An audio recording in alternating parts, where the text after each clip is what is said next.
That's okay. Right, we are now live in that fact. In that fact, for this listen, right, I don't know what I'm saying, but I know that we are live. This is Geek Battle, and here's the intro.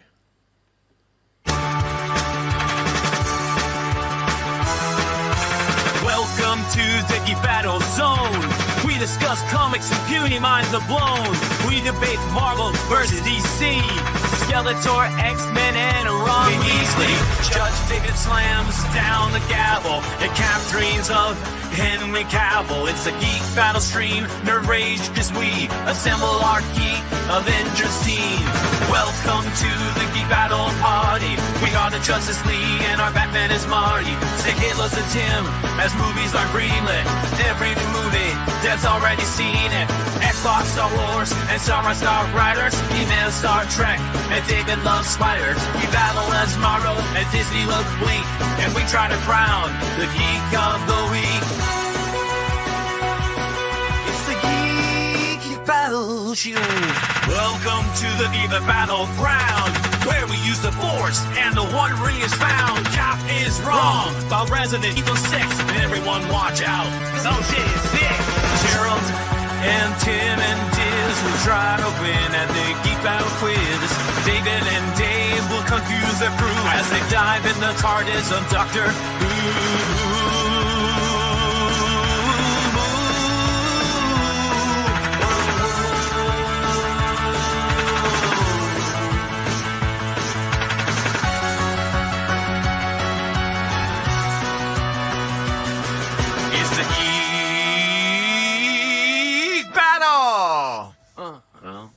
Watch out now, we're full of hot takes. Doc Courtney is garbage, but Red Dwarf is great. You love Sega, I love Nintendo, but in the Geek Battle, we are all friendos.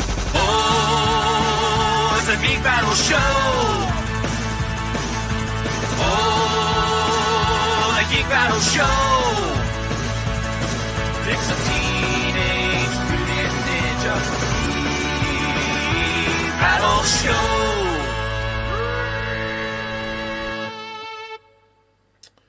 Okay, so yes, hello, welcome to Geek Battle. Now, on the show tonight, we have myself, we have Capital Faith. We are the cream of the crop, unless others arrive, in which case I'll count them as cream as well.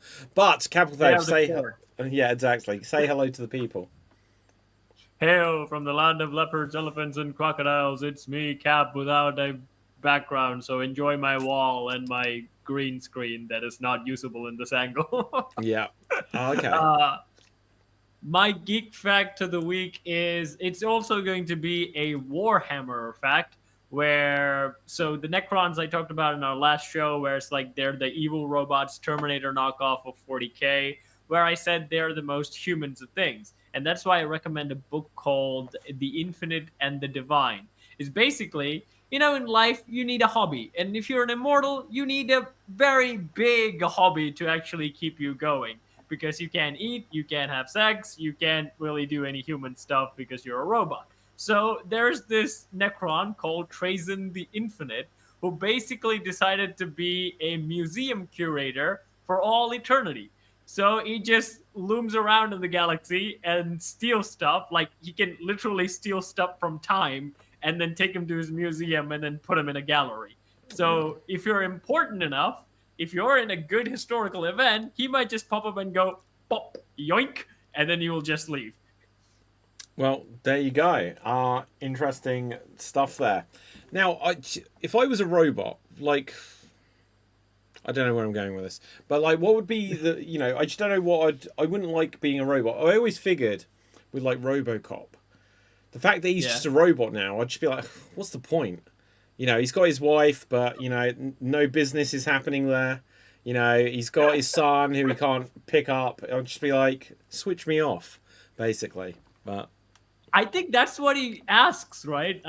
He asked at one point, I think in the new movie he did, when he said, like, show me what's left, and they show him his lungs and his head, and he goes like, okay, then I want to die.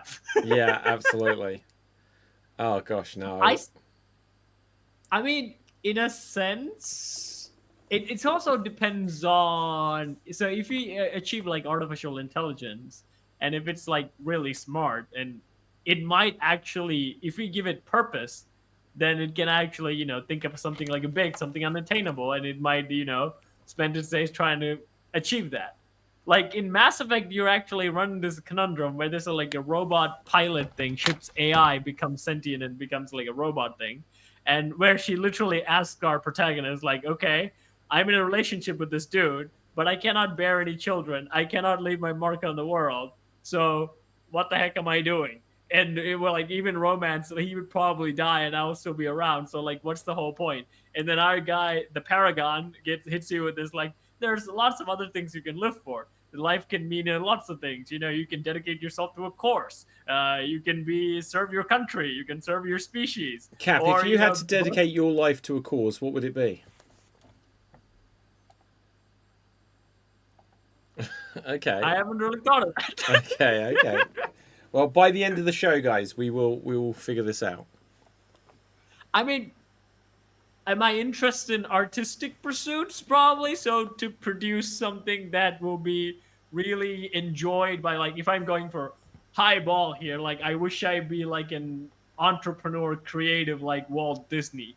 Like, if I can produce something like that, like that brings joys to millions of children and like a lot of people in a different sort of way, I would dedicate myself to that. I'm not really sure I can achieve it, but I'll dedicate myself to that. Yeah, that's a noble one. Or like world domination. That's got meaning. Yeah. David supervillain route starts now. Okay, so does being a supervillain? Well, okay, so does wanting to dominate the world instantly make you a supervillain? I think it does, because craving power is one of the narcissistic psychopathic traits, and one of the evilest things that we have in real. I mean, like, evil is kind of relative, right? I mean, like, we can eat animals, but we can't, eat people. So yeah, exactly. There's always like. Why do you? I'm worried about the way you said that with such concern.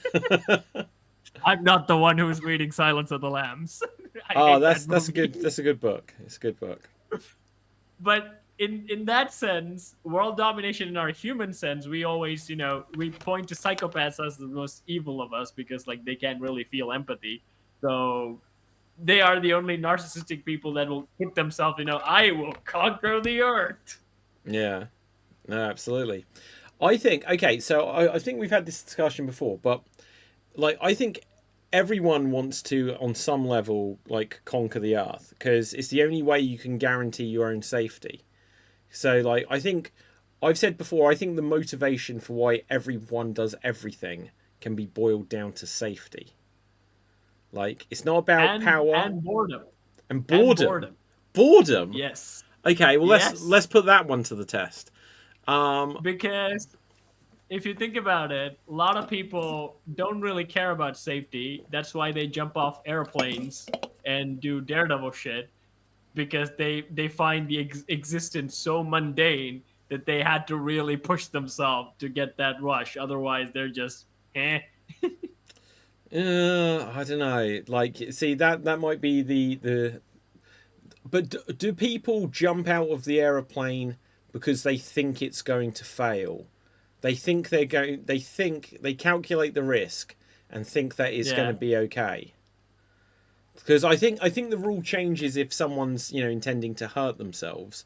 But no one who's like, right, I'm going to sign up to parachute today. They're not like, well, I guess I can get rid of my house because I'm not coming back. They always keep their house because they think they're coming back. Yeah, but that's also, parachuting is actually a lot more safer than the other stuff like humans get to. Yeah. Like, really push the dirt bike into a mountain. Those kind of they know there's like a very low chance that they're gonna not break something. Even Jeff Hardy actually said it. Jeff Hardy said, like, in a video, that the first time he actually had to go to do surgery is the injury that he had on a dirt bike. Not when he was swanton bombing throughout WWE. He was perfectly fine when he was doing that. Wow, that's crazy. Yeah. And he's still doing it. Right. Yeah. Okay, so let's come on to now. One of the big things I've seen today is the Super Mario Galaxy movie. The first proper trailer is out. I may have to bring up like a shield here. So let's bring a force field on. Bad voicing it? Yeah, of course it is. Oh no. But I think it genuinely looks good. Let's put this on small. Hopefully, oops! Don't play music. Don't play music. Right. Okay, so we see Bowser there, and the artwork is still slightly off compared to what it looks like on like the proper video games. Yeah, But check this out: Brie Larson is voicing Princess Rosalina. Is she the one who's the girlfriend of Luigi? No, that's Princess Daisy. Even though they'll say, "Oh, they're just friends," but basically Mario has Peach, Luigi has Daisy, and then Rosalina is just a new princess they brought up in Super Mario Galaxy. I love the fact that Brie Larson understood the Marvels and going no show, so she's doing for I'm gonna voice cartoons now. Yeah, absolutely. Well, it'll just be interesting. This might be a good career move for her. Yeah. I think she kind of got the brunt of all the Marvel hate when she like came in because like she was one of the few faces that was like the new face, and she got the full hate boner for all this thing that MCU was actually turning out. Well, you know, there was so many rumors because there was rumors that they were going to make her sort of like the biggest deal in Endgame, and then there was something about that people didn't like her, like the cast didn't like her or didn't, you know, always get on with her, and so then she actually isn't in Avengers Endgame that much at all. Yeah, it's just the last moment where Rocket has to hyper, yeah, and then she just bursts through a ship. Yeah. And then, obviously, the Marvels, they were like, well, we're not calling this Captain Marvel 2, you've got to share it. And it was a Ms. Marvel movie more than anything. I think, again, that's one of the Disney phases where I think before Endgame, they had a clear plan, they were doing it. And then after Endgame, it was all full Disney. Marvel had a little less control of it, and they didn't really care afterwards, I think. They were like, do guys, whatever you want. We made the movie, we made billions, we're fine now. And then Disney kind of all mucked it up like it did with Star Wars. Okay, do you know, like, this might be, like, a fun point topic. Yeah, look, so there's Brie Larson as Rosalina. She's beating up a giant robot. She weirdly reminds me of Elsa. Oh, of course she does, yeah. That's a really good question. When did Frozen come out? 2012. 2012. Well, I think Princess Rosalina predates that. Wow, what is her earlier design? Google her earliest design. I will. I'll do this now. Okay, so Super Mario Galaxy. Let's see when this came out. Super Mario Galaxy. That came out in 2007. So 2007. Okay. Let's put Rosalina. Oh, not Rosalind. Rosalina. And then let's see what she looked like when they first designed her. So, yeah, it was, I think, this. So let's see. Is it just that she's blonde and she's got like a kind of ice cold? Yeah, it's blonde and it's bluey and energy like. So yeah, Elsa. Yeah, I can see it. Okay, and we'll bring up Elsa as a comparison. So, Princess Rosalina, Elsa. Let's see what comes up. Yeah, loads of people have spotted this. I hadn't ever thought about this before, but it's because they're like similar shape and everything as well. Yep. Point 1 for Nintendo. Yeah. Is Nintendo and Disney partners? No. Nintendo have occasionally like done deals with like Disney for certain things, like an exclusive game here or there. But generally speaking, Nintendo is the Disney of video games, but they don't work together at all. How is it? I mean, what is the PC market like? What is the Disney in the PC market? Wait, what is the Disney in the PC? What's the question there? What's the game studio that is like the Disney in the PC market? I don't think there is one. Like, I think Nintendo is the Disney equivalent in video games, and then all in general. Yeah, because like PC, it's all like Call of Duty Zombies and like Baldur's Gate or what have you. because all the studios that produce PC games were actually before consoles, and they got in the PC game later on, I think, because like Capcom was obviously consoles, right? Well, hang on. No, So, oh, okay. say that again. Wait, you think all of the PC things were consoles? PC game studios were basically before console, and then they hopped on the PC game. Is that the case? So PC game studios were before consoles? No, they definitely weren't. Yeah. No, not really. Like computer games weren't really a thing. The amazing thing is PC gaming. Like it feels a little bit. It was kind of late to the game. Like I don't know if I can reach it here. So there's an old system called a Commodore 64. Let's see if I can pull this out. Boom! How's that for having that by my hands, right? And back in the like 80s, this is a recreation of it. But back in the 80s, people would have like home computers, and this isn't a PC. It's a personal computer, but it's not a PC. And this is what's called a Commodore 64 or C64, as this recreated one is. And it was the Wild West time of there wasn't Windows. Like the first Windows might have been in 1992 or something. So Windows. So yeah, that's the weirdest thing with it. So Microsoft Windows. Let's see when Windows 1. Whatever was. History. So Windows 1.0 launched. Oh, hang on. First released to manufacturing in November 20th, 1985. But let's get on to Windows 2.0. Then released in 1987. But I don't think these were the same as what we know nowadays at all. Yeah. Because what I can say, for certainty, I think Windows 3.0 was like the one where things kind of changed. Is that you had what they call DOS. You know DOS? Yeah. Do you know DOS, right? DOS. So there would be so much that would just be, oh, this is a DOS game. And I don't think Windows became a bigger thing until the early 1990s. And in particular, I think Windows 95 was where everything was like PC. Before that point, yeah. In fact, I've got all this weirdly just to hand. So in the 80s, as well as the Commodore 64 there, you'd have things like this, which was a ZX Spectrum. And you'd have an Atari, which was a computer, and an Amiga, which was a computer. And generally speaking, the games you'd get on something like an Amiga would look better than what you'd get on a PC. I'm gonna bring up Amiga versus PC comparison.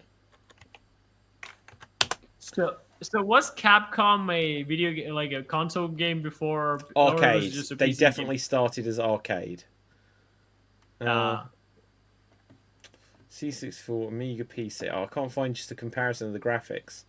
But the graphics on the Amiga looked much better than what you'd get on the PC.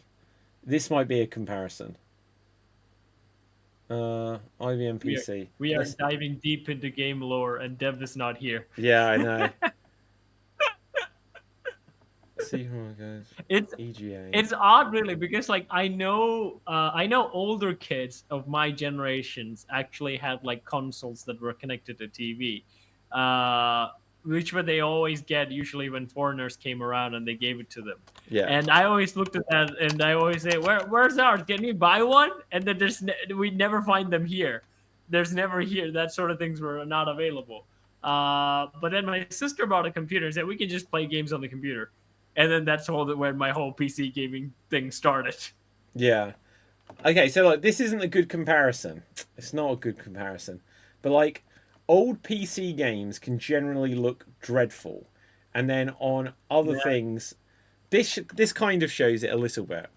So you'd just see that like this one's a lot more vibrant, a lot more detailed, and then this is a lot more drab. And you'd often get this. Like PC versus things like the Amiga. Trying to find like a really good comparison. That might be one. No, not and not then quite. came NVIDIA. Yeah, exactly. So PC stuff, it wasn't like just PC. There was Amiga, there was MS-DOS, there was Atari ST, there was ZX Spectrum, there was Commodore 64. There'd be all these different computers, and basically it took for all of the others to die before PCs Windows. really took off. And Windows took off in a big part because of a few games like Doom. And with Doom, Dude. and like connecting to the internet, so like some of the other things, they were slow to connect to the internet, whereas they made Doom and they made it so that you'd get shareware discs, which were like a demo, and then you could download and buy the whole thing. And there was everything else. Oh, that doesn't have Doom. And then there was like the game Myst, and they started making it so games come on CD-ROMs, and so that's why PCs then took off, and everything else was left behind. But like companies like Capcom, they were making arcade games, and okay, what is this comparison? This is actually kind of what I'm talking about here. So this here, you'd get games that might be on a PC or something that I think look a bit better than that, but then you'd get things where it looks like it's properly drawn. So that would be like the difference sometimes. I mean, to be fair, like my first ever PC's OS was Pentium 4. That was my first ever OS, and then Windows 7 rolled around just afterwards.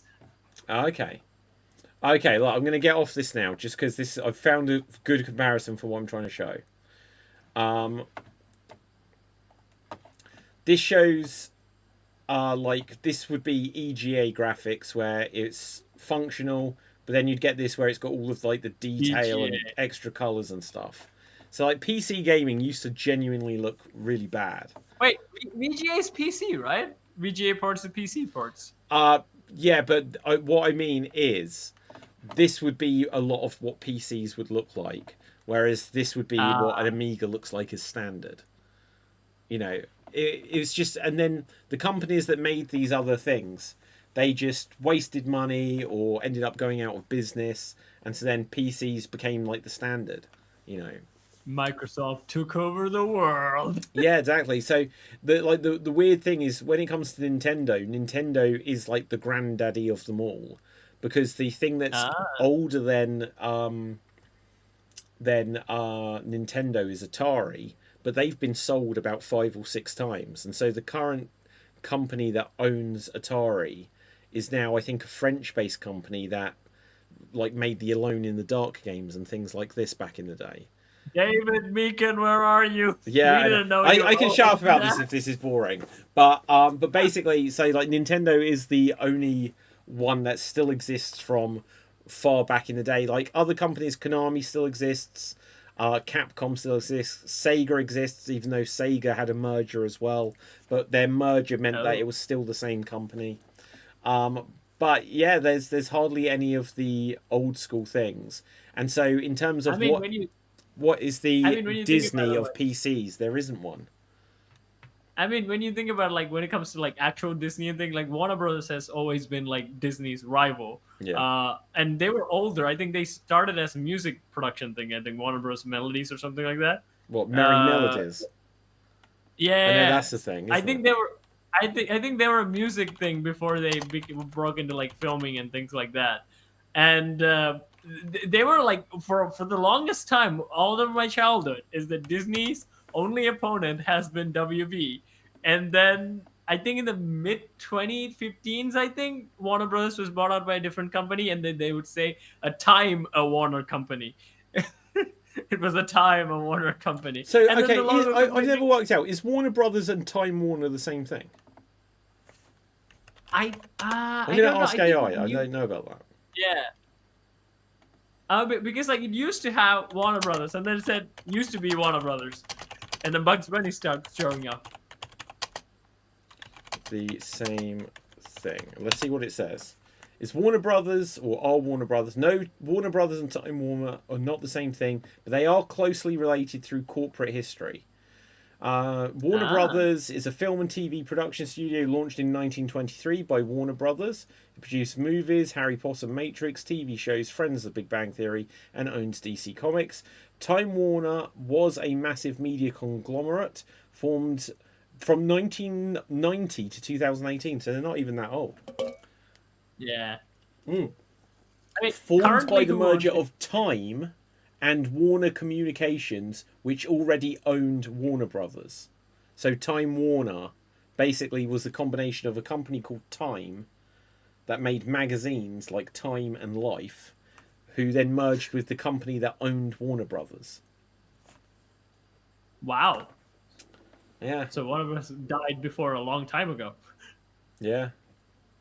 Which really saddens me to say, because like I always had this like two different cartoons. You would have Mickey's Christmas specials, or you would have Looney Tunes Christmas special, or Scooby Doo special. It's so rich with so many cartoons, and now it's just like it's just desert now.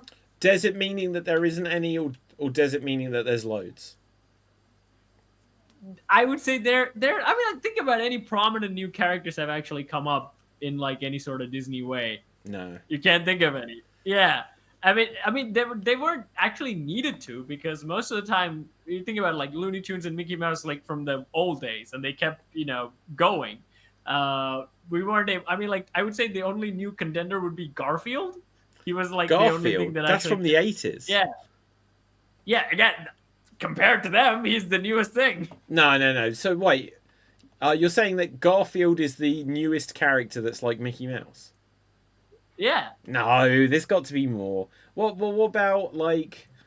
So hang on. So what are you counting? What makes it as a Mickey Mouse like character? So I'm saying, like, think about the cartoons that have existed like all generation, like Mickey Mouse, Donald Duck, Bugs Bunny, Daffy Duck, Porky Pig, Scooby Doo. These kind of guys have like just always existed, like Yeah. at least until the mass media age. They've just always been a thing. Yeah. I mean, like before them, I think we learned on Geek Battle, Pink Panther was much older than. Okay, maybe they're not older than Mickey Mouse, but then he's also a lot older. But then any new thing I can think of is Garfield. I don't think of any animated character actually took over the world as much as Garfield did, comparable to. Well, Mickey like you or- could say or- the Simpsons did. Homer Simpson, Bart Simpson.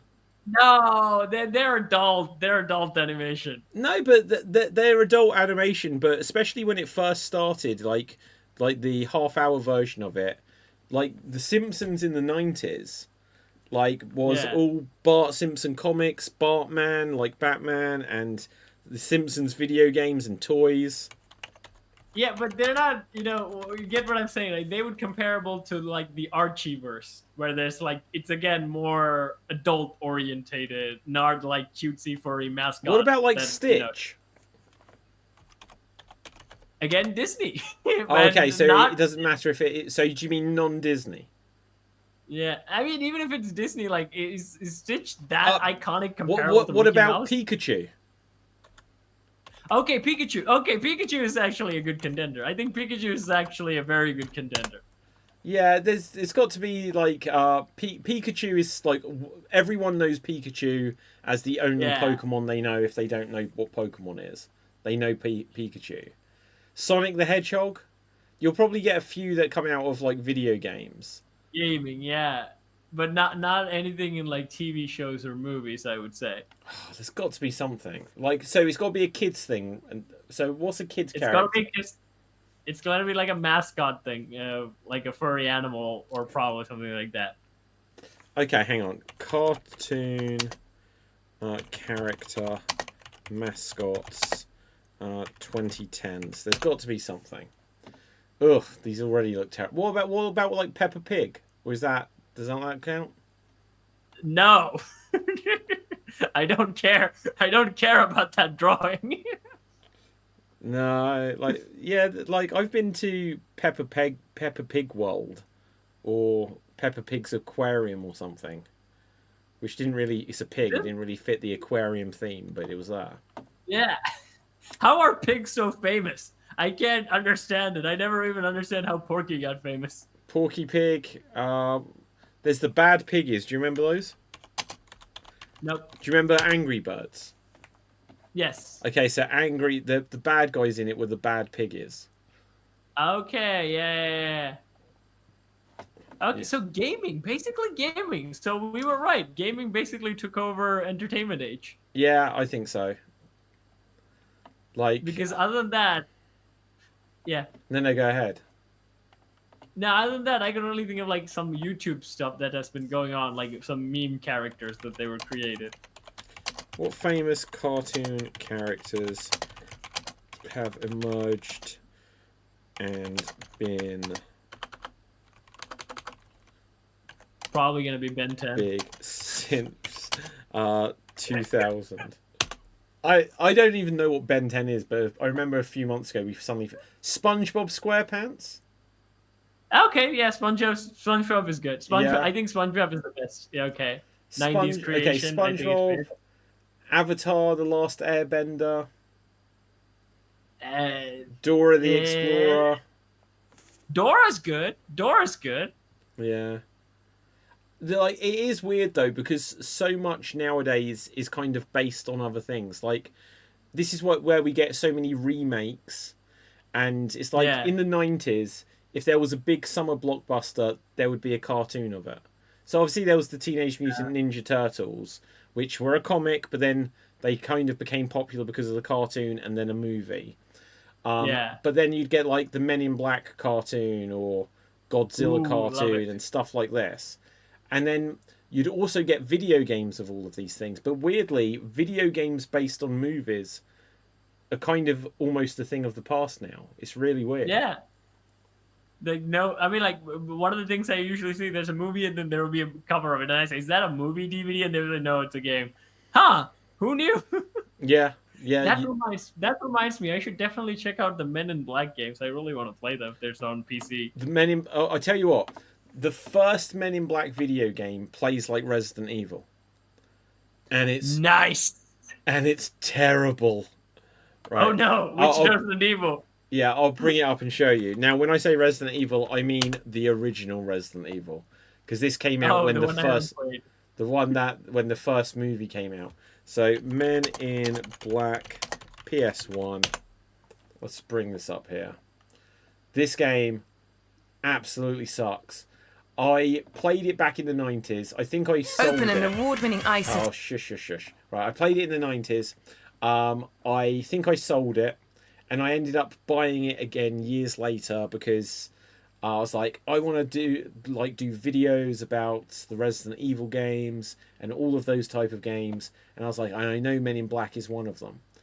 And it starts off, and it's almost a little bit like, I've seen people compare it to the movie The Thing. That you go to some like ice space or something like this. Let's just bring it up here. And so you're going around like this ice space. And you go in, and look, there's a dog there. Oh so my God. What do you think of these graphics? Are these blowing your mind? Oh no. I look at these graphics, Cap, and I'm like, oh yeah, I want to play a Resident Evil game like this. I mean, would you want to update the graphics? Do you want to update the gameplay mechanics, or do you just want to update the graphics? What if I was to fix this game or something? Yeah. I would update the gameplay because weirdly, this, even though it's like the backgrounds are all 2D and you can't change the camera angle, this has platforming in it. So that sometimes you have to jump across areas, and getting the platforming to work is awful. I have often thought with games like this, especially if they're bad. Now, like, the artwork looks interesting, for this style of game. It's like, okay, so if you get all of these locations and the fact that the characters can walk around in there, and you literally just give it the gameplay of the first few Resident Evil games, you could have a cool sci-fi game, like set in whatever space station or place this is. But yeah. But it also depends. Like, some game mechanics, the one you get introduced to, you kind of stuck with them. Like, for me, it's always has to be third person shoulder view. That's always my preferred thing. I'm okay with first person when it comes to shooting games or even racing games and things like that. But anything like story related, I prefer it to be third person and then shoulder view. I'm okay with like the Telltale games where you just move around with your mouse because they're mostly clues finding games. Yeah. So I'm pretty much in it, and there you get quick events and I'm happy with it. But I can't stand any game like Baldur's Gate where you have to click and do everything. It's turn-based combat. I would lose my mind. I hate that thing. What about like 3D platform games though? I played some, not 3D I mean, like Prince of Persia is kind of like a hybrid of like a platform game. Yeah, mixed with it is. So that's in the similar mold to like Tomb Raider and that. I literally mean more cartoony one, like Super Mario Galaxy or Crash Bandicoot, stuff like this. No, I've only played. I only game I played that had platforming was like The Adventures of Tintin.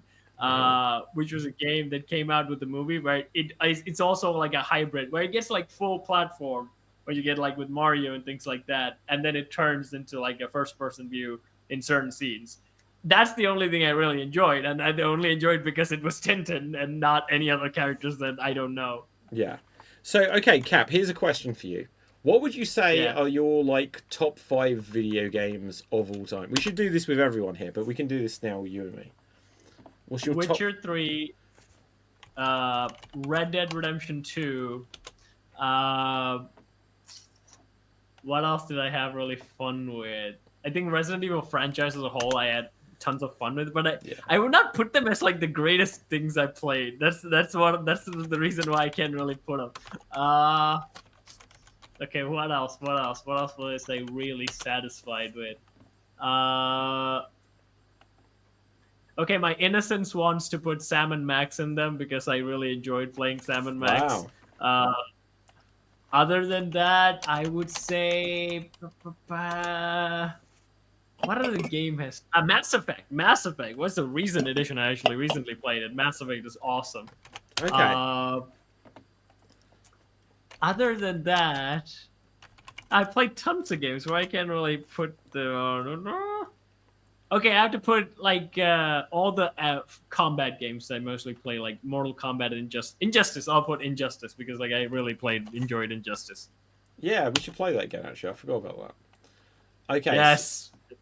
Right. So look, here's the thing I was going to say. So, you know, you chose some good ones here, but like I like the website How Long to Beat. When someone tells me about a game, and I look up like How Long to Beat, it's like it is 51 hours. I'm like, I don't have time for this. You know, it's the whole. But you know the weird thing, David. Even if you finish 51 hours, you probably would not have completed everything on the game. Well, exactly. So I don't know. Like I want when I watch a movie, it's over like within 2 hours, and then I feel like okay, I've had that experience. Now I want something else. Now I might like a TV show, and I'll watch it over a few seasons or something. But with a video game, it's just like, do I want to just keep returning to this thing unless what you're doing is so good? It's like, okay, so Red Dead Redemption. Yep. Which one? Did you say Red Dead Redemption 2? 2, yeah, that's 50 and a half hours. Even longer, actually, if you think about it. God. Okay, so Red Dead Redemption Undead Nightmare is only 6.5 hours. That sounds a good game to me. Yeah, so when you think about it, like when I think I played Witcher 3 when I really literally had anything else to do, so I could literally sunk into the world and like fully immerse myself into it. Red Dead Redemption, I kind of had stuff to do, but I also had a lot of time. I think during the pandemic is when I played Red Dead Redemption 2. So I had a lot of time to actually do it. But nowadays, I prefer a game like Resident Evil, where it's, you know, I don't have to do a lot of exploring in much, and the story is good enough to keep me engaged, and the action is awesome. Where I do like, I think I haven't replayed Witcher in like a while, but David, if you have a summer, I would recommend that you do so. A summer. Yes. Like, see, the crazy thing is, I don't think I'll ever get a summer again. Just I'm so freaking busy all the time. But okay, so like Sam and Max, if I saw that's 13 hours, I'd be like, to me, I'd be like, that's a pretty long game. You know, I'd be like 13 hours. That's plenty. Now, I think I played Sam and Max so it's not the 2D version of Sam and Max. I played the 3D version of Sam and Max. It's the same like the Monkey Island thing. Yeah. Which was a collection. Which was a collection of like actually it was my sister is the one who sent me those games. And they were like the original games that I actually owned because she bought them in France and they sent it to me. But I didn't know how to change the language, So I was basically, it's a dialogue-based story game where I had no idea what the clue they were saying for a while. I was just trying out options. Wow. Okay, so let me just have a quick look here. What else did I load up to check out? So Mass Effect, if I looked at that, it's like 17 hours. I'll be like, oof, do I have that much time? And then I look at whatever this is. It says 109 hours. I would say Mass Effect 2 is a lot faster than Mass Effect 1. It says it's 24 and a half hours. Yeah, Mass Effect 2 is really easy to finish. Mass Effect 2 is it's a great game, and it's also a very tightly packed one. So you can just run through the story, no worries. And it also gives you elements, talk to the people and then spend a lot of time with. Mass Effect is really awesome. Like, I think when we had like one of our earliest Geek Battles, we actually talked about like what is the greatest game of all time. And I said Witcher 3. Ashley, who has actually played Witcher 3, he also agreed. But he said like Mass Effect tops Witcher 3, and I didn't agree with him. But then after playing Mass Effect, I went to him and said, yeah, I agree. Mass Effect is tops Witcher 3. See, I know this is a game that I should have played, but then it's also a case, like, I know Mass Effect 3, when it got to the third one, people were kind of upset with it, that the choices you made didn't really mean a lot. Yes. But even that, it's just... Yeah, by the time I was aware of it, it was already like Mass Effect 3 was on the way, and I was like, that's a lot to catch up on. I would say, David, you can get the Mass Effect Legendary Edition, where that says it's 109 hours. Yeah, but that's all 3 games. That's why it says 109 hours. Oh, okay. It's all 3 games packed into one. But I think they worked out, like, so if you played Mass Effect 1, the original, which I actually played, there's a lot of grinding. You have to explore a lot to different planets and things like that. I think they're kind of left out in the Legendary Edition, so you can easily stream through Mass Effect 1. And then Mass Effect 2 is already a good, tightly packed game. Okay, yeah, okay. Now, I just need to give note that Dev is here. Hello. Yeah, Stream was being weird and wouldn't like detect my camera or microphone today. StreamYard! It still hasn't put my background yet. Yeah, I had to fight to get my background to appear even tonight. Dev, we were just saying about like some of like Cap's top 5 games of all time, and I was just looking because like it was interesting because I agree all of these are probably really great games, but when I look at them, I'm just like it's like all of them just so many hours, and then I come to Resident Evil, where I know that look, it says the first one is 7 hours. That's bullshit. You can complete that in about 3.5 the first time you do it. 6 hours for Resident Evil 3. That's why I liked that one so much. But like all of the early ones, like I have completed the original. See, what I can say here is I've completed the original version of Resident Evil 2 in under 2 hours, and to me, I was like, that's why I've played it like 24 times. But then, like the later ones, it was like 12 hours, 10 hours. But then put yourself when you were in school, David, when you do have a summer. I think if you would have The Witcher 3 when you did have a summer, you would have been like, oh, this is the greatest thing ever. Like, I don't know if this makes me sound, good or just a bit pathetic. Like, it would get to my summer, and I'd like, how many video games can I beat? So I couldn't just play like one game. I think in 1 year, like, when I was maybe 12 or 13, I was so proud that year I completed something like 60 or 70 video games. So it was like I completed a new game every 2 or 3 days, with the rest of life going on. I think it's because like you were part of like the arcade competitive style of gaming where it's more impactful on like the gameplay and you just again, you didn't have like any walkthroughs or things like that. You had to figure a lot of shit out by yourself. And then it's more fun to discover things on your own. Well, I think in our side of gaming is usually it's always like a grand story, and you always get a cool character, and you're like, oh, this world seems nice. I'm gonna immerse myself in it and live there because my real life kind of sucks. I want to be a Witcher. But like I tell you what, like when I first played Legend of Zelda: Ocarina of Time, and you were just like walking around Hyrule Field, and you'd go into like a little village, and there'd be a shop. And you'd like discover some secrets. I was like, that to me, like it felt like it took up months of my life, which I'm sure it didn't. But then I'd get a Resident Evil game, and I'd just be fully in it for like 3 days, and I'd get to the end, I'd be like, now I'm going to play it again, now I know what to do, and then before I know it, I've gone through the whole game 8 times, and then I'll be like, right, now I'm ready to move on to a new game. Whereas it's kind of funny to me because like you're I know you're an actor, so you probably role played like balls like all the time. So I role it's kind of played funny. what? You've probably role played everything in your life most of the time, where you imagine yourself as another person and then doing things. Yeah, I see. So I feel like that's why I assume like, okay, David can be the Witcher. I feel like David would have like a balls to the walls fun with this because like, hey, look at me, I'm the Witcher. Do you know, it's so weird, like, because obviously like I do a lot of improv, you know, and this is a spin-off adjacent to extreme improv and everything. I think there's stuff where like a video game, I don't really see it so much as that I don't really see it as that I'm the character and doing the stuff as the character, and I feel like I'm experiencing like their story, but I don't really see it as that I'm now in that role. I can't think of any game where I have felt like that. Resident Evil. Like, I think probably the closest I get to this is if I'm playing like Street Fighter, or like playing Donkey Kong Country and you complete a level or you beat an opponent. I'll just be like copying their taunts. So you just be like, you win in Street Fighter, and before you do, like, put hoi, like that, as if you're E Honda or stuff like this. But you've probably done that with cartoons, right? I assume you saw He-Man and then grab a stick in your backyard and go, I have the power! I still do that. Like, I have a He-Man sword behind the screen.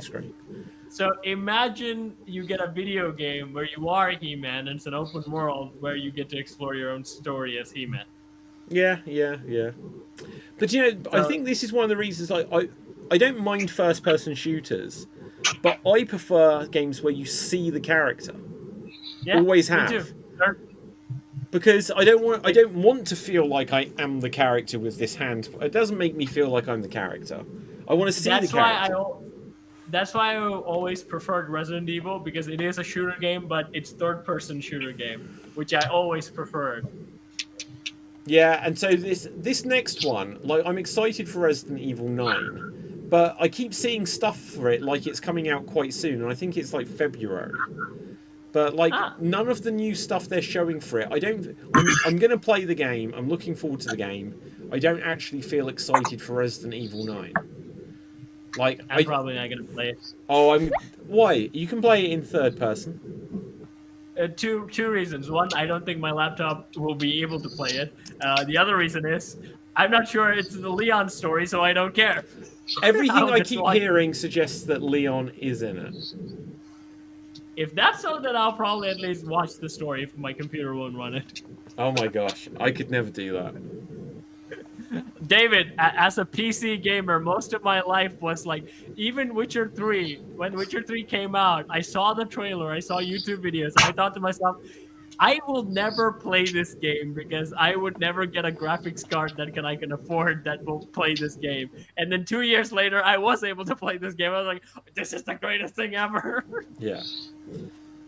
Okay, so good. Now, just coming on to... Well, actually, Dev, what would you say your 5 favourite video games of all time are? Dynasty Warriors. Dynasty Warriors? Yeah. Wow. I would have never have thought that, but go on. Saints Row. Saints Row, yeah. Probably Crash Bandicoot. The original? Yeah, or the trilogy or whatever. Yeah, sure. Like Street Fighter. Yeah. Well, any particular one? You're kind of going for franchises. Any franchises. Any particular Street Fighter? Street Fighter Alpha 3. Wow, okay. And if you have... Because the World Tour mode on PS1. Yeah. And Rival Schools. Rival Schools? Is that a Dreamcast game? It was a PS1 game, and it was a Dreamcast game. The sequel's on Dreamcast. Yeah. But the franchise got cancelled for an interesting reason. Which was? And the sequel came out right after Columbine. Yeah. So they didn't want a game called Rival Schools. Yeah. After Columbine.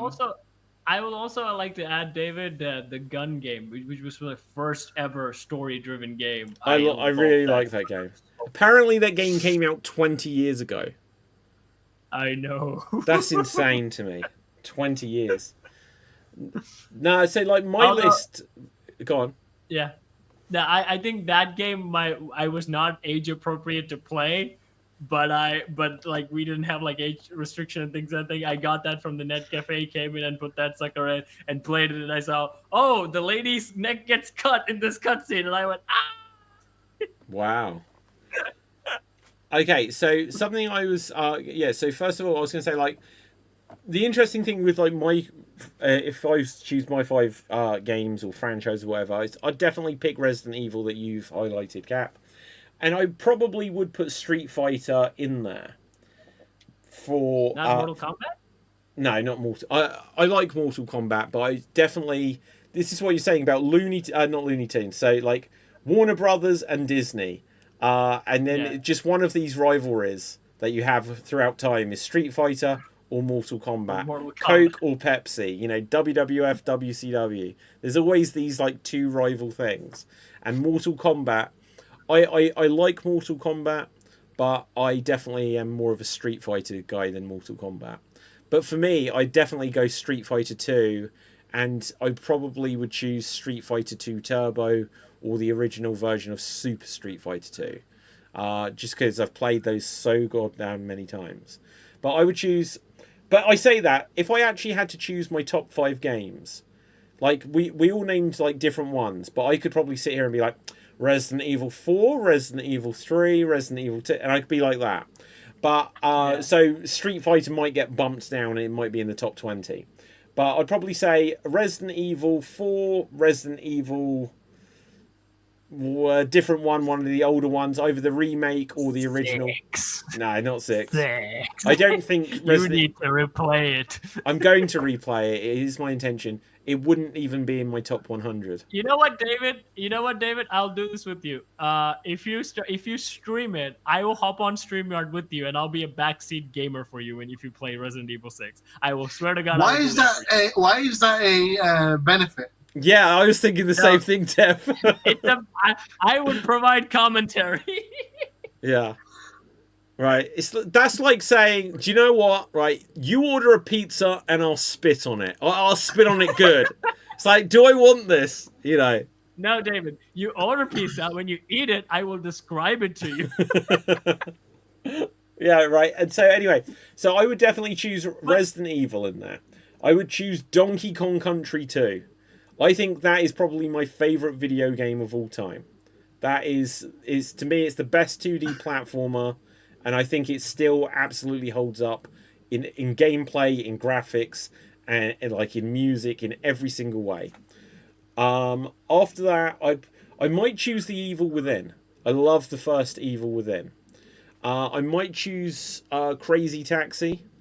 I might choose Jet Set Radio. That's a pretty good one, although I probably haven't played that enough. But yeah, there's Super Mario 64, Zelda, something like this. It'd probably be a lot of Nintendo. Cartoon Nintendo combined with Resident Evil. That sums me up. I mean, I think I've done a great blasphemy because like one of my early teens, one of my worst life things was like trying to get the new Assassin's Creed game work on my outdated PC. Assassin's Creed was a big part of my life even before like Witcher things and came up. I think that was my first introduction to like serious storytelling. So I also need to include Assassin's Creed in that. I think it only is because like Assassin's Creed has fallen so badly that I even forgot like how much I was dying to play one of those games because like Assassin's Creed was like huge in my teen years.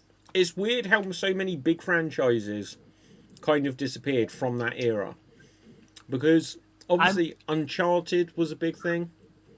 Tomb Raider was a big thing. Tomb Raider has had 3 distinct eras, and now Tomb Raider just feels like no one cares at all.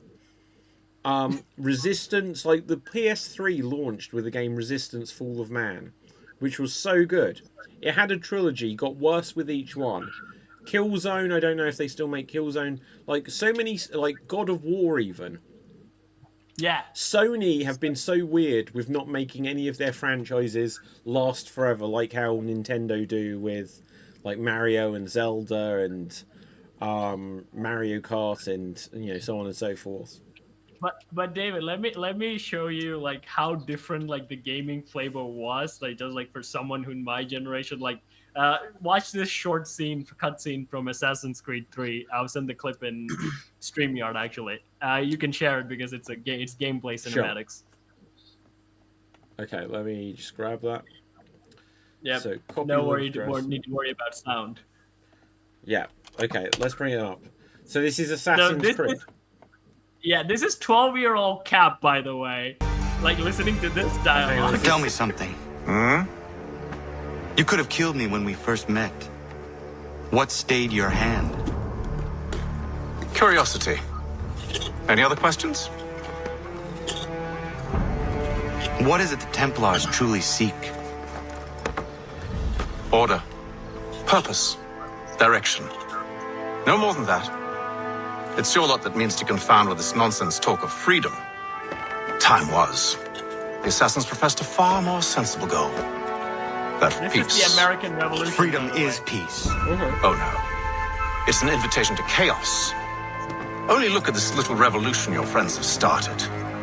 I have stood before the Continental Congress and listened to them stamp and shout. All in the name of liberty. But it is just noise. And this is why you favor Lee? He understands the needs of this would-be nation far better than the jobberknolls who profess to represent it. It seems your tongue has tasted sour grapes. The people have made their choice, and it was Washington. People chose nothing. It was done by a group of privileged cowards seeking only to enrich themselves. They convened in private and made a decision that would benefit them. Oh, they might have dressed it up with pretty words, but that does not make it true. The only difference, Connor, the only difference between myself and those you aid is that I do not feign affection. This was my childhood. Wow. No, it looks pretty good. This is like the immersive things that we were like growing up with, and that's why like our expectations have always been like a big. So Resident Evil, I know it's a zombie game, so I never expect from it, but like anything epic that comes out, we always like, is the story as good as this? Because our comparison is so big. Our writing quality was so good in games. Yeah, well, it definitely wasn't like that. I'll show you what I had growing up in terms of immersive storytelling video games. Please do not put out the poop song. No, you wish. So something I thought was just an unbelievable storytelling video game. Whoa. I don't want to hear copyrighted things in the background. Thank you very much, YouTube. I don't know why it always does this. It's ads. We want ads. And yeah, it's still doing it. Right, okay. Right, here we go. Check this out. This was it. This is what it was all about. Okay, check this out.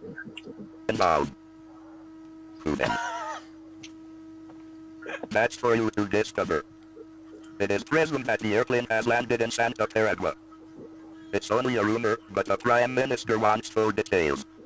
Stephen Every Hawking? square inch of the countryside has been It is finally Stephen come nothing. One of our agents is Look at already that, that is there. Mickey Mouse on the desk. That's According to interesting. his last report, he seems to be onto they some get away most with it? interesting information. Okay, let's skip this on. So this would be like how you said about like Sam and Max or Great Telltale idea. games. Yeah. You rub the roads together with But look, then you would have an action scene. Where's the action? Now let's see the ending of this.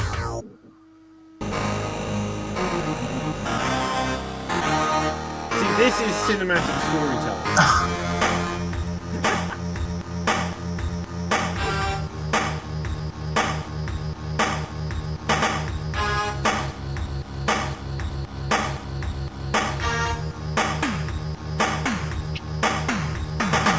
I swear, if I have seen this the first thing, I like, this is the greatest thing ever. What, Final Fantasy?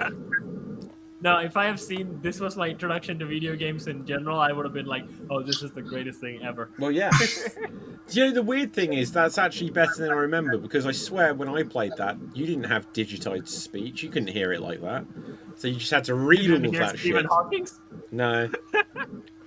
But yeah, it's crazy how like things have like changed. But then Yeah, but it's also like because like that's why like the new Assassin's Creed comes stuff up and it's so frustrating. It's because like even Assassin's Creed 3 got a lot of flack because like in Assassin's Creed 2 we had Ezio where it's more like, you know, a bravado story. He also had some sad moments, but this was fine. But this is like the American Revolution and the protagonist finally gets screwed by all of the. He wins the American Revolution and then Native Americans get completely wiped out, and the game ends with a very somber, sad monologue, and you're like a 12-year-old playing that game and going, "Oh, life is so cruel." okay, just changing direction. First of all, is there anything you guys have seen in the last week? Shows, movies, things that you want to react to?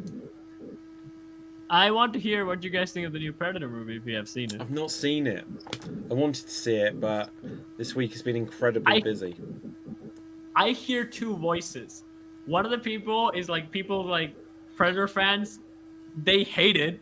They say like, "Oh my god, this is the MCU-ized Predator," and most people hate it. But most normal, it's like normal, like in a sense, like not franchise people. They go and say, "This movie is a lot of fun. We enjoyed it." Yeah. So yeah, I saw an interview with the director of it, who also directed Prey.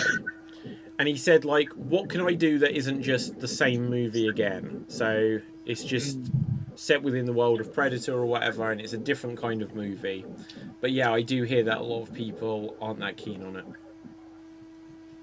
But I'm okay with fun because like the first ever Predator movie was really fun when you think about it. It's had so much charismatic characters on set. It just like oozed with a lot of good stuff, and then it gets real serious when it comes to action stuff. But I always thought this was a fun action movie, action horror kind of movie. Yeah. What the first Predator? Yeah. Yeah, like absolutely, I agree it was. You know, and apparently they're still saying at a certain, I guess he's not in this one, at a certain point they want to bring Arnold Schwarzenegger back to the franchise. But at this stage, I feel like if he suddenly turned up in a Predator movie, what would his story be? What would he even do? So before this, Hulu made a Predator movie called Predators Among Predators.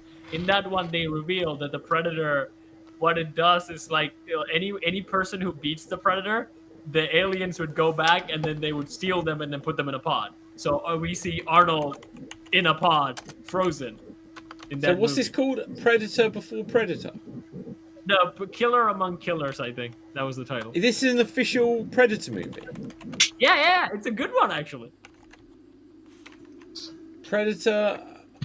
No, wait, Killer Among Killers? Killer of Killers. Killer of Killers. Oh, it's a 2025 film. It's animated. What? Yeah. Okay, I can't watch that. But you're saying Arnold Schwarzenegger's in it?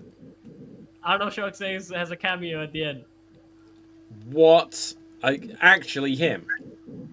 Yep. I mean, it's the animated version of him. Oh, I need to look this up. Wait, think about it, David. A Predator is going to Sengoku Jedi period, where he has to fight a ninja and a samurai. Think how cool that is. Yeah, hang on. I'm looking for this Arnold Schwarzenegger scene. Oh my god, that's crazy. And Danny Glover in it as well. And Danny Glover. Okay, I do have to watch this thing. It's unfortunate because I don't want to. Right, look at that. That's amazing. That's amazing. Apparently this is the clip. I can't obviously play it. I don't like the animation. What is with this animation nowadays? Everything looks like Into the Spider-Verse, where it's kind of this jerky animation. Okay, let me show you this. Predator versus Samurai. There we go. Oh my god. What? Hang on. So is it just that they're in a booth, or do they do anything? No, they don't do anything. Like Arnold and Danny Glover doesn't really do anything. So how have they got Danny Glover? He won. Yeah, so that's what the idea they're saying. So if you beat a Predator, they would literally come and steal you, basically, because you're something that is worth keeping for further games. Yeah. I wonder how much they had to pay to do that. Not To a be lot fair- because they don't speak. They what? They don't speak. They're just in storage. Yeah, but you can't use someone's likeness. It's cheaper than paying for their voice, though. No, but okay, The okay. characters- Well, let me give you this example. So you know that new Terminator 2D Fate game? They don't use Yeah. Arnold Schwarzenegger's likeness in it because they couldn't strike a deal with him. Oh. So look, yeah, Terminator 2D, Terminator 2D, whatever it's called. Did I just really misspell Terminator? That's terrible. Terminator 2D, no Fate. Everything you see of that, every time they, like, when they show you this at all, where's the trailer of it? Okay, let me show you the weird thing with this game. Forget the Men in Black PS1 game. Let's get rid of that tab. Right. So, before you buy, I just want a trailer. Just give me a trailer, official trailer. So let's bring this up. Peggy 16. We can have the sound, I'm sure. Probably not, actually. So look, you see the Terminator like that? You see, Yeah. look, he turns into Robert Patrick, so they do have his likeness. And then that's as much as you see him. So it is just the Terminator, it's not Arnold Schwarzenegger. But they do, and look, and Sarah Connor is on the box looking like Sarah Connor. But don't they own the rights to the character and therefore implies? No. You can't just use someone's likeness without... This is why, like, you'll see the Mission Impossible video games where it doesn't look like Tom Cruise at all. Of course, it will depend a little bit on the agreement you made when you signed up to the movie. But if it, you know, Yeah. Arnold Schwarzenegger, by the time he's doing Terminator 2, or, you know, he wasn't signing up for his likeness to be used in perpetuity. But I'm sure there are some... Look, and there, they actually paid for Edward Furlong, so that's why it looks like Edward Furlong. And they paid for Linda Hamilton. But then, apparently, every time it shows the Terminator, it shows it as the robot. Let's see if we can skip through to capture my show... likeness. It is made for Mr. Maybe it could be that. Maybe because he was like a very famous bodybuilder. I think bodybuilders mostly made money out of shooting pictures from magazines. Yeah. Maybe that's why his whole thing was bigger. Yeah, okay, hang on, just 1 second. So check that out. So there you see Linda Hamilton, you see Robert Patrick, and you see a Terminator skull. Yeah. That has to be the only Terminator thing based on Terminator 2 that doesn't show Arnie front and Yeah. center. They couldn't get Arnold. Yeah. Didn't Terminator 3 have a game? Did it have a game? Yeah, and Arnie is in it, but they would have paid. But they probably, when they signed the deal for Terminator 3, it was probably a deal that said, and the video game sort of thing. I mean, this is the problem why when you get like old sports games or old games based on movies, trying to re-release them. There was the famous wrestling video game called WrestleFest. And that has recently been re-released as an arcade one-up, like arcade machine.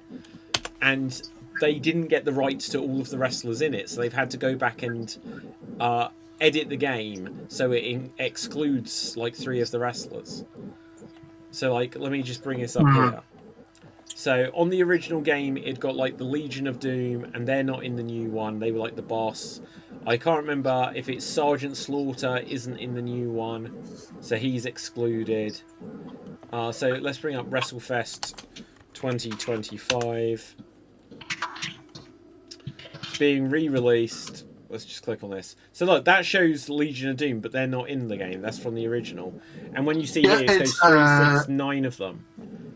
It's Macho Man, Demolition, and Legion of Doom and Sergeant Slaughter. Wait, I'm sure Demolition are in it, aren't they? Because they just signed a new... Okay, Axism is... Wait, no, he is. I swear, that's... Let's Nope. click on this. I would swear that's Axe and Smash. So WWE WrestleFest. That shows the No, old it's game Smash and art. Crush. Oh, that's interesting. Oh, was he in the original though? Because I think it might have been. Yeah, Smash. yes. Oh, okay. It was X and Smash, but now it's X and Crush. Sorry, but now it's Smash and Crush. Wow, I didn't know that. That's really cool. But yeah, so legal rights to stuff is really weird. I mean, this is But all. question. You go on. But question: what if they drew the character based off someone first, like in a comic? Then you can sue them. I mean, like if you think about it, like when you think like any characters, like Disney characters, they were based off like famous actresses. Like really, they Okay. did really, yeah. Okay, but this is Walt Disney, famous for fucking people over. Hang on, I'll give you a couple of comparisons of things. So, oh yeah, so in Resident Evil Code Veronica, there's a character called Steve Burnside, and clearly he was based on Leonardo DiCaprio. And I'll show you, because when they released the game, and then they re-released it, they changed the look of the character because I think there had been some sort of complaint. So in the original game, he looked, I forget which one's the original, but they changed like his Leonardo, haircut. So you can see here he'd got like a Leonardo DiCaprio look, and then later on they like changed the haircut because it was too similar. And then I think, was it The Last of Us actually, I think got into problem because of Ellen Page. The Last of Us, Ellen Page. Yeah. So let's have a look here. I think they had to change the look of the character because at the time, obviously Ellen Page is now Elliot Page. At the time, Ellen Page was it Beyond Two Souls? I think so. Yeah, Beyond Two Souls. And so Ellen Page was in a video game. And let me show you. So Ellen Page was in this game Beyond Two Souls. And the character was, based on exactly what she looks like. And that was coming out on the PS3. And then also within a year or two of it, then they also had the character Ellie, who they, I think, had to change the look of to look less like Ellen Page. Ah. Yeah, like this is where they said beyond coincidence. I know that they had to do it in the Yakuza series because one of the actors got caught for drug charges. Wow.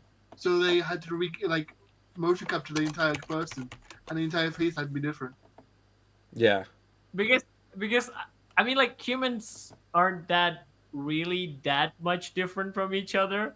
So can you make a case like Arnold is Arnold? So okay, so here's the thing: Harry Potter, right? That, by the way, so they really cast. Quickly, no, go ahead, Dev. Really quickly, going sing with Arnold for a split second.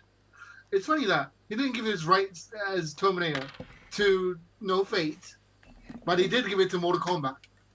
They probably paid him a ton, though. Yeah. You think Terminator 2D is some shitty-looking Super Nintendo-like game, whereas it's like, Mortal Kombat probably paid him a freaking lot of money. But it's weird because I know Arnold's case is different because I know in terms of models and bodybuilders, I think their likeness is what they use to actually sell things. So I kind of get it. But what I get different, I find with actors and things like that, where a lot of people will look at your eyes and go I'm going to use that in my character, and they can literally just draw it.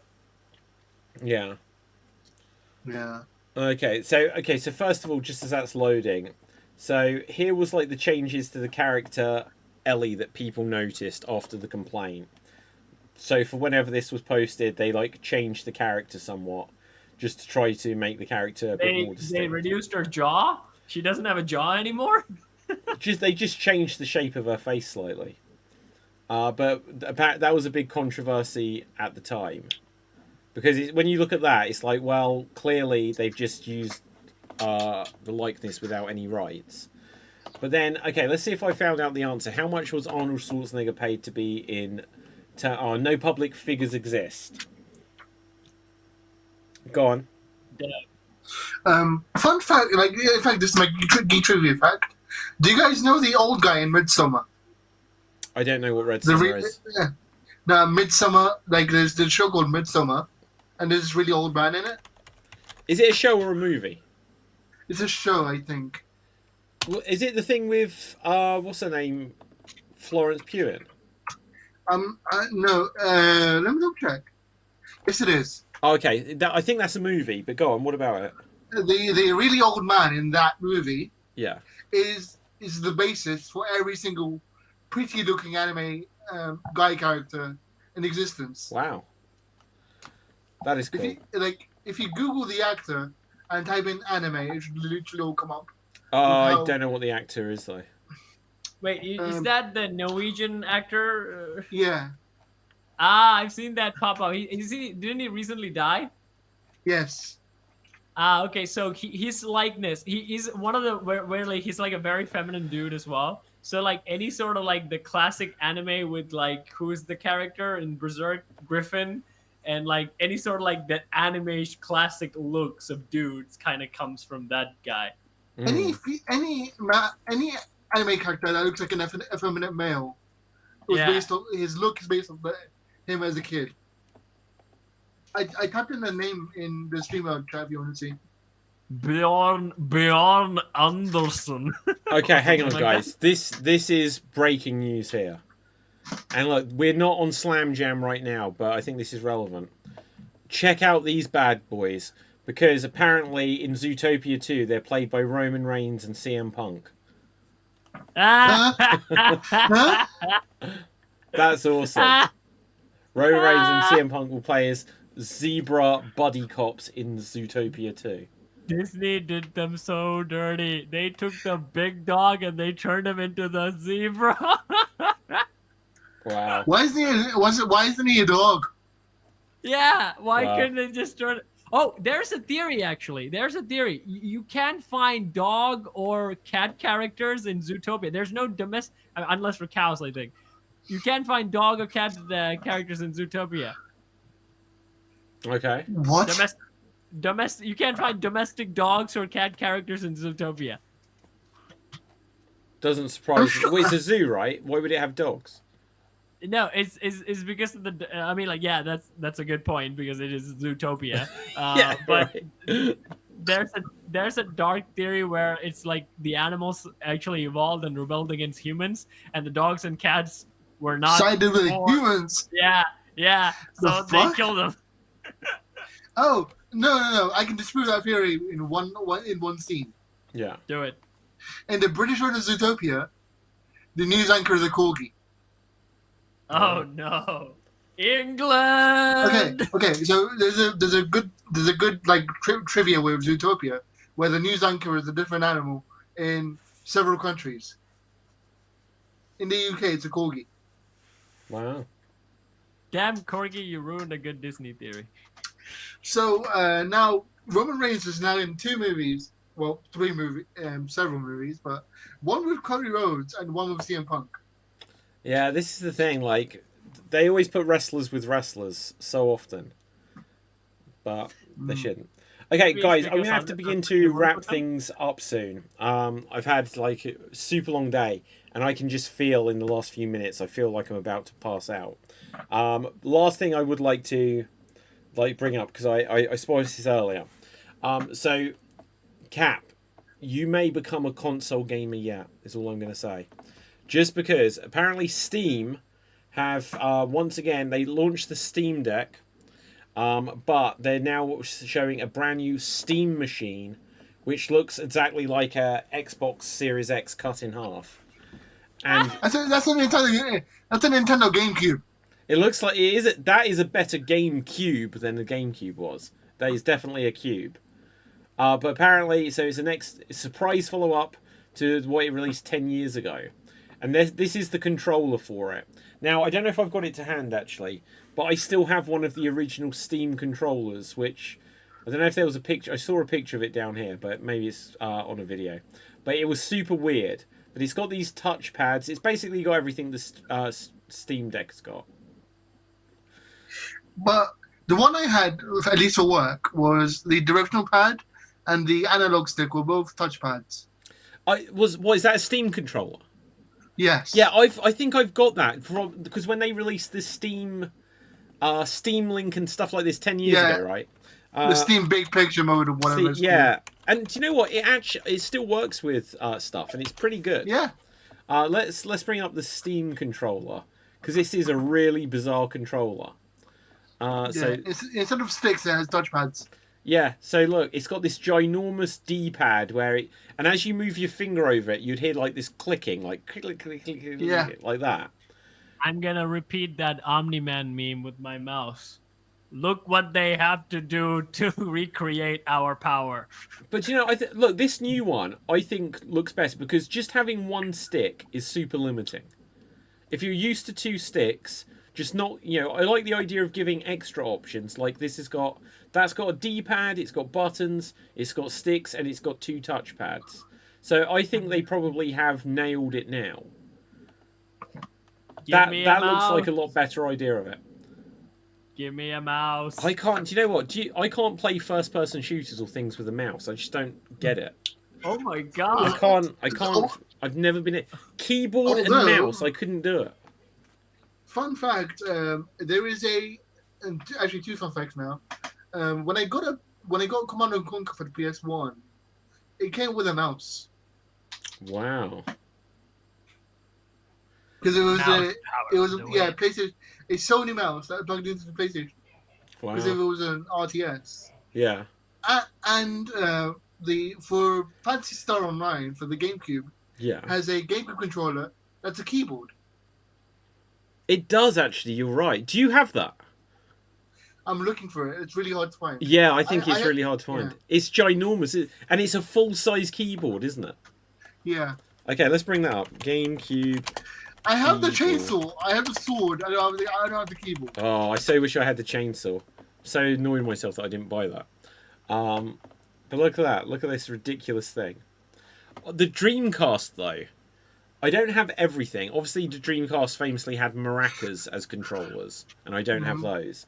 But the Dreamcast had a keyboard, it had a mouse, and I was playing Quake 3 on it with just the keyboard, and I couldn't play it with the mouse as well. I was like, I can't play this game. Why is this mouse here? I couldn't make it work. But it had a fishing rod. Because, David, you work with the mouse every day, so I find it hard that you have a hard time actually... but so when you're using the keyboard, don't you have to use like W, A, S, and D to move your character? Yeah, just 3 fingers. Yeah, but how do you not just slip your fingers onto any of the other keys? They all feel the same.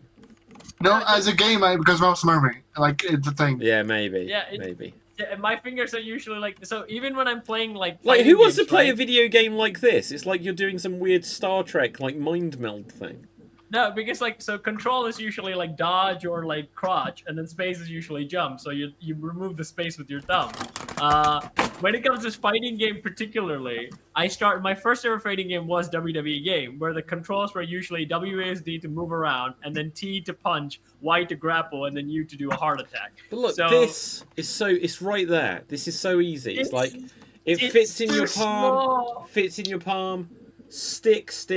I can easily reach down. I can easily press up. Button. It's perfect. It has everything I need. Some people like to work with small assets. I like to work with wide assets. I know what's happened because this happened in Turkey as well. So in Turkey, and I'm guessing Sri Lanka as well, gaming consoles weren't a thing.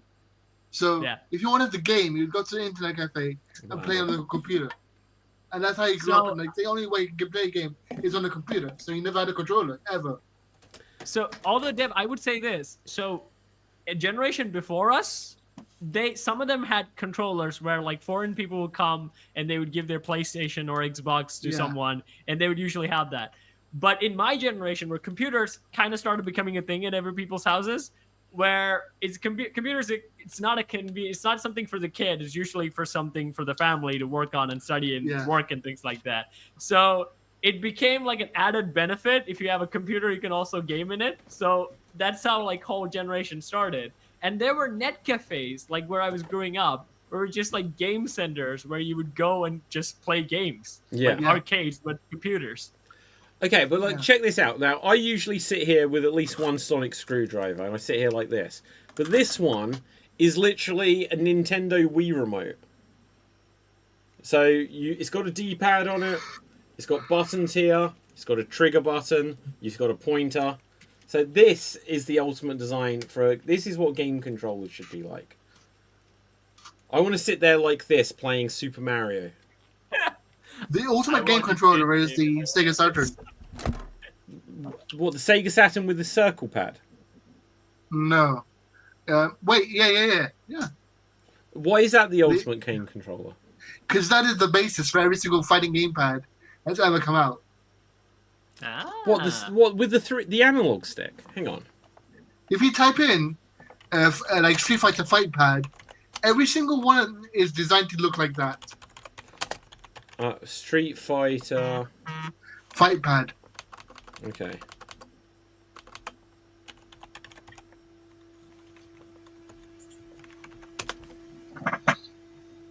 Oh, okay. See, oh yeah, but that looks like the original Saturn controller, not the one with the analog stick.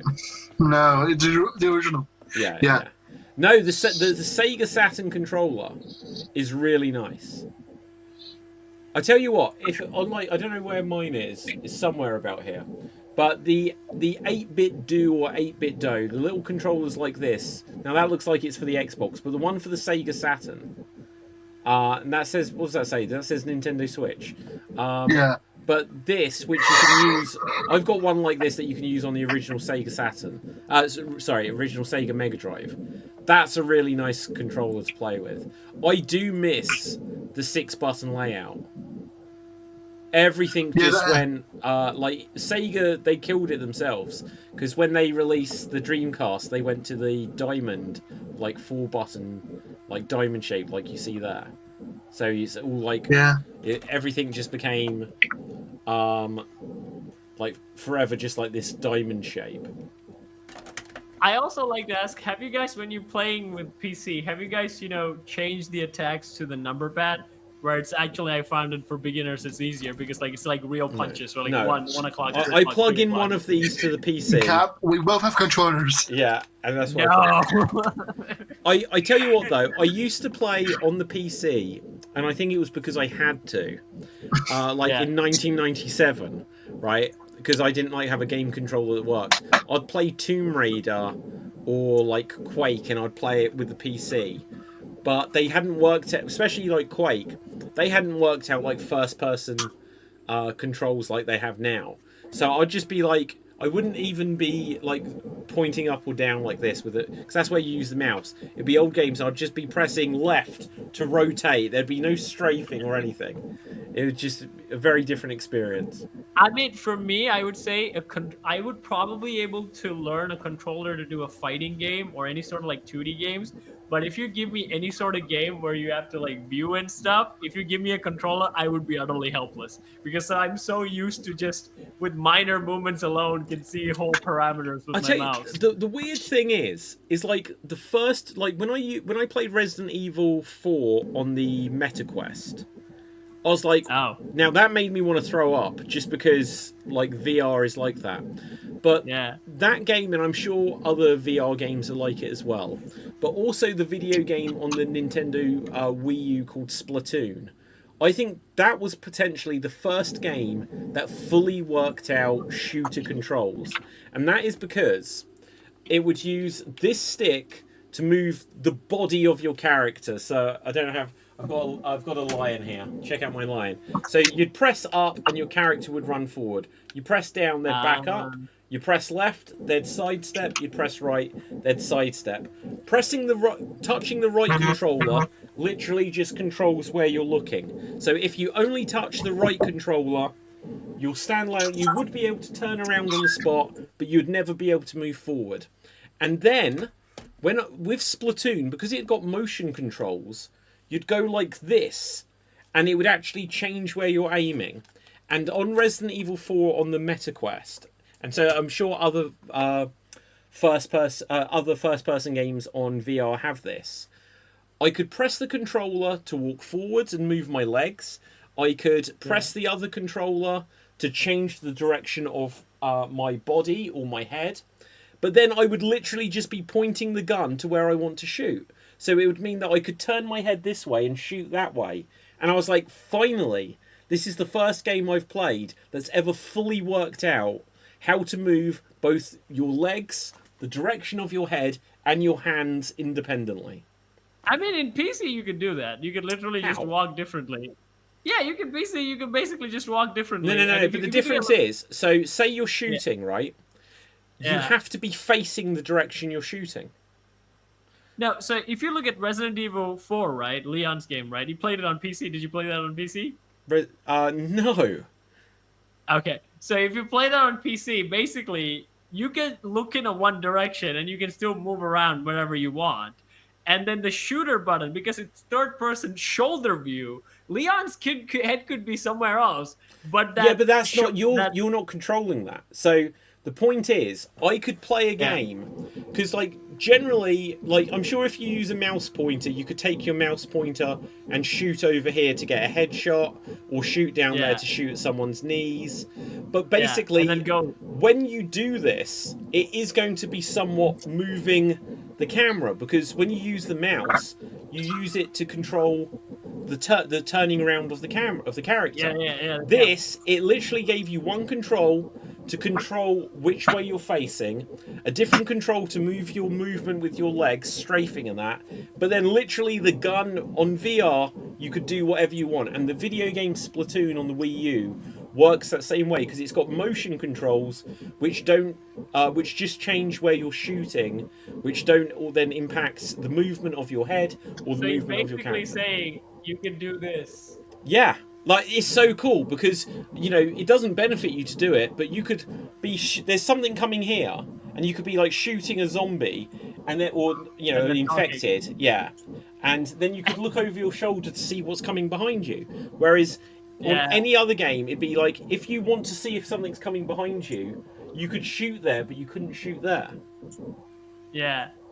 And it took them years to be able to figure this out at all, because when they first worked out the twin stick style of controls, people hated it because it was like, this doesn't work. But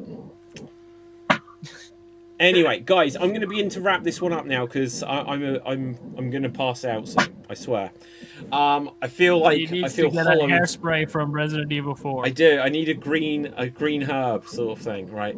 But no, anyway, hairspray, David. You know the hairspray. It's a hairspray. is You it a got the hairspray? green hub on stream. Yeah. Right. Okay. Now, Dev, where can the people find you? You can find me on TikTok and Twitch on the name FWDAT, and that's it. Okay, Cap, where can the people find you? You can find me on Swan Deeds where I sing and dance, I throw myself in a bucket, and I work with puppets. And just right now, I found an odd video on YouTube, and I cannot help but to match the oddness with my weirdness. So go check that short out. Okay, my name's David Pstansky. Follow me in Geek Battle on all of the platforms. With that, until next time, stay safe